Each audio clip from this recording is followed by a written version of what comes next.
Yesterday, a Twitter account that claims it is based out of Russia and Iran, named the Evacuation Squad, took credit for the bomb threats to the Guam premier outlets, Kmart, Micronesia Mall, the Agana Shopping Center, and the Naval Base Exchange. Last night, that account had been suspended.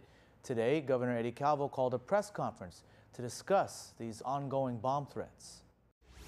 Safety is a priority, and we have to ensure that all these threats are taken seriously. And this is terrorism, because there has been a dysfunction and a disruption in our community these past few weeks and this past weekend in some of the major areas in which our local community and our visitors make use of. And this weekend on Sunday, it was a Twitter account named the Evacuation Squad with the Twitter handle SWAT the World, who claimed responsibility for calling in bomb threats to the Guam premier outlets, Kmart, Micronesia Mall, the Agana Shopping Center, and the Naval Base Exchange. Who is the Evacuation Squad? Well, it appears to be the same account that previously took credit for phoning in bomb scares to some of Guam's schools last week, as the account last week used Evacuation Squad as its Twitter handle.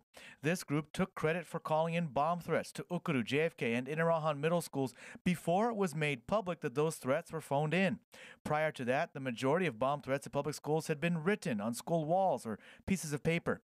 The Evacuation Squad claims to be made up of 6 adult individuals from various countries who phone in bomb threats for fun and for bitcoins. They use a picture of Russian leader Vladimir Putin as its profile picture and the flag of Hezbollah as its background picture. They tweeted that, quote, "Our main threat makers are in Russia and Iran." One tweet claimed to be from Samara Oblast, Russia. Another tweet said sarcastically that, quote, "Yeah, the feds are going to come to Bosnia, Russia, Iran, Micronesia, South Africa, and Peru." The Evacuation Squad also took credit for bomb threats to public schools in the UK, France, and the U.S. mainland. So this is actually an international incident. It's not localized to Guam. The number used is, for what we gather, it's a Skype number. Twitter.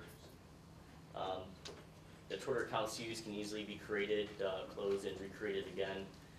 But considering that this is an international incident, DHS and FBI, from a representative in DC, actually told us that they're talking about this over the weekend, and so the issue is elevated far past any of the local agencies here.